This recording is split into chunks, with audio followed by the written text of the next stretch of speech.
Hello दोस्तों, welcome back. और हम स्टार्ट करते हैं हमारा नेक्स्ट लेक्चर कि हमें अभी तक हमने इनलाइन और इंटरनल को समझ लिया है, एक्सटर्नल को एक बार समझ लेते हैं। ठीक है, अभी कुछ क्वेश्चंस और आ रहे होंगे आप लोगों के दिमाग में, तो वो क्वेश्चन भी हम बाद में कवर करेंगे। पहले एक बार एक्सटर्नल सीएसएस को समझ लेते हैं। तो यहाँ पर हम आए सीएसएस के फोल्डर के अंदर।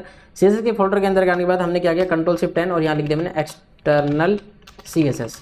ये हम एक्सटर्नल सीएसएस का एग्जांपल लेकर के चलने वाले हैं। इस फोल्डर के अंदर हम आए, राइट क्लिक किया, ओपन विद कोड कर दिया।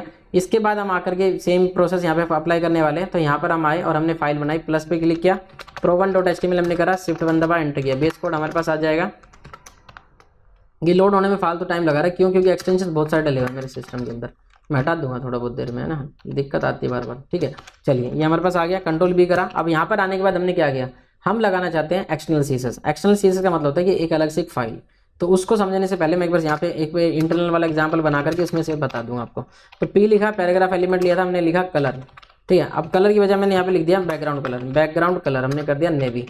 ठीक है भाई, तो बैकग्राउंड कलर नेवी कर दिया। तो बैकग्राउंड क्या है, ये बैकग्राउंड कलर एक प्रॉपर्टी है सीएसएस की, जो क्या करवाती है, जिस भी हम अप्लाई करेंगे उसके अंदर बैकग्राउंड कलर डल जाएगा। तो बैकग्राउंड कलर हमने नेवी डाला है। इनको सेपरेट करने के लिए कोलन का यूज करता है, सेमीकोलन यहाँ पे एंड करवाता है। ठीक है, फिर हमने कर दिया कलर। तो हमने कलर लिखा, कलर की प्रॉपर्टी क्या कर दी, व्हाइट कर दी, हैज FFF व्हाइट कर दी। साथ साथ प्रैक्टिस करते चलना, नहीं तो गड़बड़ हो जाएगी। ठीक है, तो ये हमने कर दिया यहाँ पर, और यहाँ पर करने के बाद पी लिखा, एंटर कर दिया, लोरम लिख दिया, Ctrl+Alt+Z, Ctrl+S टू सेव, और इसको करते हैं गो लाइव। अब जिसको गो लाइव करेंगे तो यहाँ पे हमें क्या मिल जाएगा, व्हाइट टेक्स्ट मिल जाएगा और बैकग्राउंड हमारा नेवी मिल जाएगा। तो यहाँ पे व्हाइट टेक्स्ट नेवी बैकग्राउंड। अब जब भी हम पैराग्राफ लिखेंगे तो सेम प्रॉपर्टी हमारे पास अप्लाई हो जाएगी। लोरम लिखा, एंटर कर दिया, Ctrl+S।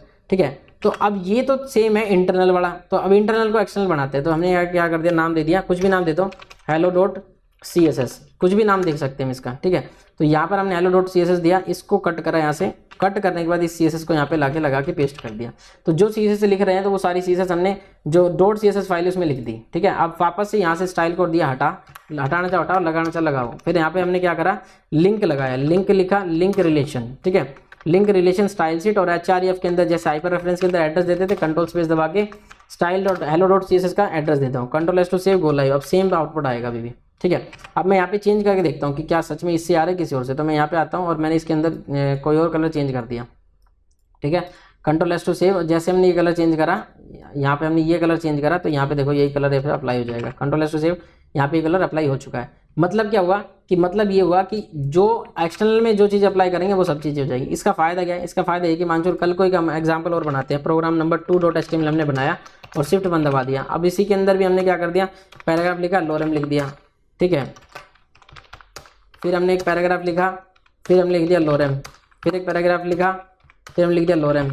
ये हमने इस तरह से कई सारी चीज़ें यहाँ पे बना दी। ठीक है, अब हम चाहते क्या है, गो लाइव करते हैं। तो यहाँ पे भी हम प्रॉपर्टी सेम अप्लाई करवाना चाहते हैं। तो यहाँ पे कुछ नहीं करना अपने को, यहाँ पर आ जाएंगे। ठीक है, और यहाँ पर आ जाएंगे, एक सेकेंड, यहाँ पर आकर के लिंक लगा देंगे। लिंक रिलेशन करा, स्टाइल शीट के साथ हमने दे दिया CSS, hello.css, Ctrl+S to save, go live. अब यहाँ पे वो प्रॉपर्टी अप्लाई हो चुकी है। फायदा क्या हो गया कि कोड की रीयूजेबिलिटी होगी, कि एक जगह कोड को लिखा, दूसरी जगह उसका यूज हो जा रहा है। ठीक है, होप्सो की समझ में आ रहा होगा कि कैसे काम कर रहा है। तो ये क्या है, एक्सटर्नल CSS है। अच्छा, इसका नाम मैं कुछ भी रख सकता हूँ, ध्यान रखना, hello.css है, मैं इसको style.css रख दूंगा। तो बस ये कि जहाँ पे भी चेंज करोगे तो हर जगह उसी का यूज हो जाएगा। ठीक है, यहाँ पे मैं एक एग्जाम्पल और बना लेता हूँ, style.css हमने कर दिया। ठीक है, और यहाँ पर इसके अंदर हमने लगा दिया क्या, मैंने बॉडी के ऊपर बैकग्राउंड कलर लगा दिया। तो बैकग्राउंड कलर मैंने कर दिया यहाँ पे नेवी। ठीक है, बैकग्राउंड नेवी दे दिया, और कलर हमने कर दिया टेक्स्ट का व्हाइट। तो यहाँ पे व्हाइट टेक्स्ट हो गया, Ctrl+S टू सेव। अब जब भी हम किसी फाइल के अंदर, मैं लिखा प्रोग्राम नंबर 3.html, जिस भी फाइल में हम करना चाह रहे हैं यहाँ पर आ जाएंगे, और यहाँ आने के बाद हमें क्या करना है, सिर्फ लिंक लगाना है। तो मैं लिंक लिखा, लिंक रिलेशन स्टाइल से, और यहाँ पे style.css का एड्रेस दे दिया। यहाँ पर आने के बाद हमने क्या करा, अब हमने बॉडी पे वर्क करा है ना, तो यहाँ पे कुछ भी लिख दो, लोरम लिखा, तो Ctrl+S Alt+Z, Ctrl+S to save, go live. ठीक है, तो हमें आउटपुट में क्या होगा, नेवी कलर बैकग्राउंड आ जाएगा और व्हाइट टेक्स्ट हमारे पास अवेलेबल हो जाएगा। होप सब समझ में आ रहा होगा, और कोई इशू रहेगा तो फिर देखेंगे। फिर हम नेक्स्ट लेक्चर में समझेंगे अब सेलेक्टर्स के ऊपर। इन सेलेक्टर्स पे हम काम करना स्टार्ट करेंगे। मेनली हमारा ये फोकस रहेगा, इन पे बहुत डिटेल अंडरस्टैंडिंग करेंगे ताकि किसी भी तरह का कोई गैप मेंटेन ना हो। चलिए, थैंक यू सो मच, मिलते हैं नेक्स्ट लेक्चर में। और एक और चीज़ है जो हमें करके चलनी है। ठीक है, चलिए, thank you so much, bye bye, मिलते हैं नेक्स्ट।